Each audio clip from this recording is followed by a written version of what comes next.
Welcome to another presentation on cybersecurity tips, where I discuss unusual tips and tricks to increase your privacy and security. Today, we will focus on your banking preferences.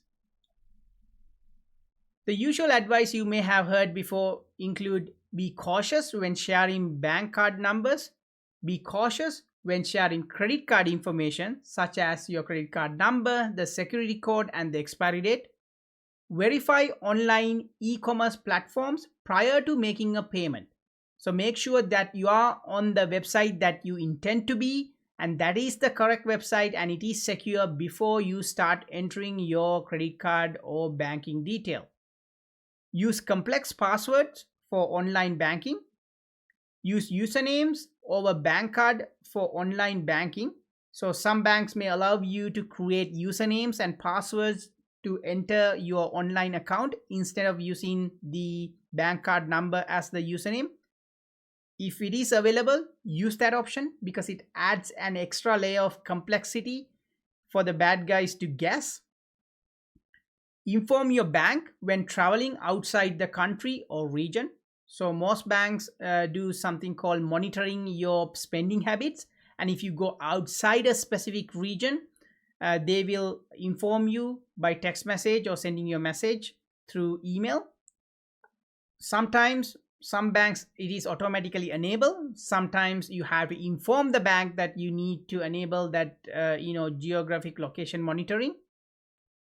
Use multi-factor authentication when logging into your online banking whenever available. So these are usual advice you may have heard before, but I'm going to build on top of this some of the other things that you can do that you may not have thought about prior to listening to this presentation. So increasing your banking security can include few more steps that will help you out here. So in terms of increasing your security, they may include do not logging into online banking from third-party devices. So even if it is your office laptop, office cell phone, and it is secure, as far as you know, it is somebody else's laptop, it is somebody else's cell phone. So please do not use other people's, including your office cell phones and laptops, to log in into your banking accounts.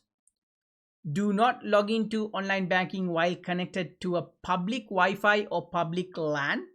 So for example, if you are using free Wi-Fi available at the airport, please don't log into your bank account while you are connected to that free Wi-Fi.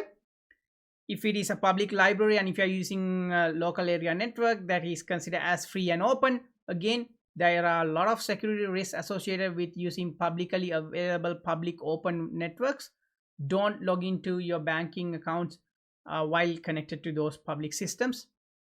Do not log into e-commerce platforms or pay for purchase items while connected to a public Wi-Fi or LAN. So you may have an Amazon app, for example, on your cell phone, and the app is securely communicating with the Amazon servers. However, if you are on a public Wi-Fi network, that may pose a tiny little threat that will allow a bad guy to get your information. So if you are connected to a public Wi-Fi network or public LAN, please don't use those e-commerce systems to purchase items. Do not use open or free VPN services. There is a reason why that VPN service is free. So unless you have a paid purchase VPN service account, do not use open or free VPN services because there is always some kind of hidden danger of data leakage or spying with those VPN services. Pay attention to your surrounding when logging into online banking.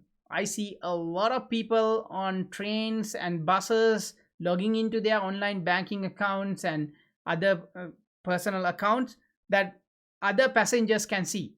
So same thing apply at work, same thing apply everywhere else. Whenever you are in a public place, especially, make sure that you pay attention to surrounding. This also includes security cameras. So if you are standing right next to a security camera and you open your cell phone and start entering information for your online banking, that may pose a security threat depending on who is watching that security camera. So be careful, pay attention to the surrounding environment. We can go another step. See, We are talking about something unusual here, right? So there are a few more unusual steps you can take to increase the security. So they will provide like additional layer of security, but at the expense of giving up some conveniences. So keep that in mind. So I'm not telling you to do all of these things, but if you are super security conscious, these are few additional steps that you can take, however at the expense of some convenience items, right? So they may include disable or restrict tap to pay. So if you have a credit card with a large credit limit, either restrict the amount that you can tap to pay. So without the pin number, at the shop you can just tap to pay with your credit card, but you can talk to your bank and credit card provider to either disable tap to pay, which is available in almost all credit cards. You can disable it, or you can restrict how much that you are allowed to tap and pay. You can maybe get down to as small as only $25 or less. That will reduce the possibility of a bad guy actually using tap to pay features on a clone card to cheat you out of money, right? Lower your credit limit. This is actually could pose a threat to your credit history if you keep lowering credit limits that are available to you. So be careful with that, but with caution. You may need to lower your credit limit to make sure that somebody don't get hold of your credit card and then use up all your credit limit amount.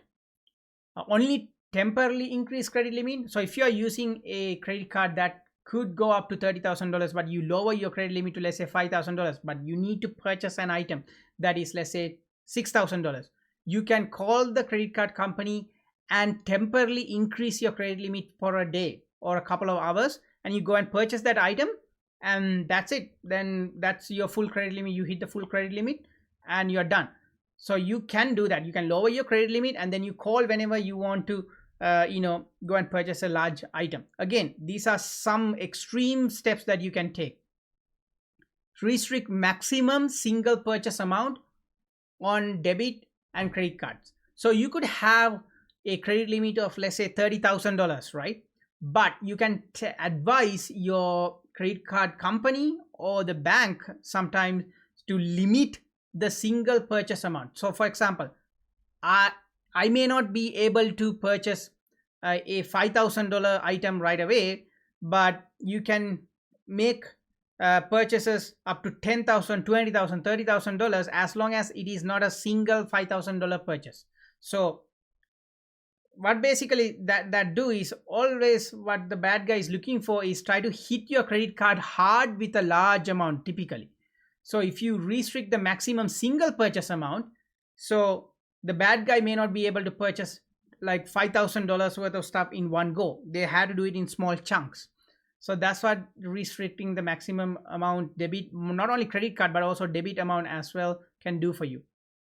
Restrict geographic regions. As I mentioned before, you can tell the bank saying, if this credit card ever been gonna be used outside of Edmonton, Alberta, please lock it down right away. And the bank will do that. Bank will flag your system. Most banks in Canada, for example, have the feature, and you can add that on top of your credit card. Set alerts on large purchases and geographic regions.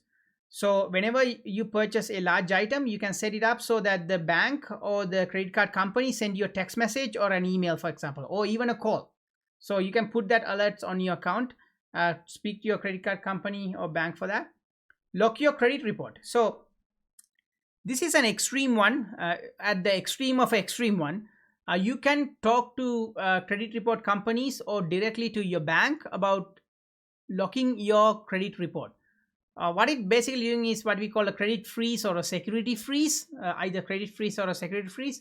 What it does is, if somebody get hold of your personal information and they try to apply for a loan, because your the credit report is frozen, your credit history accounts are frozen, they won't be able to apply for that loan until you call and verify it's actually you. You had to give probably a lot more information than just your name, birth, date of birth, and unfreeze it. Nobody will be able to apply for any loans or purchase big items with a credit, with the payment plan or something, because your credit report is locked. So you can do that as well.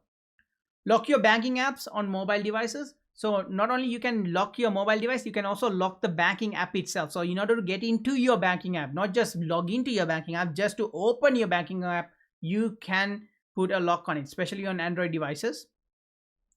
Use new or different credit card whenever traveling outside the country. So that's another extreme one you can do. So don't use the same credit card you typically use whenever you are traveling. So again, this page is basically talking about, this slide is basically talking about some extreme steps you can take to add an extra couple of layers of security for your banking. And that's everything for today. And these banking preferences and behaviors can increase your privacy, security, and safety. And if you have any questions, concerns, please reach out to me. Make sure to thumbs up this video and subscribe to my channel. And until next time, thank you so much.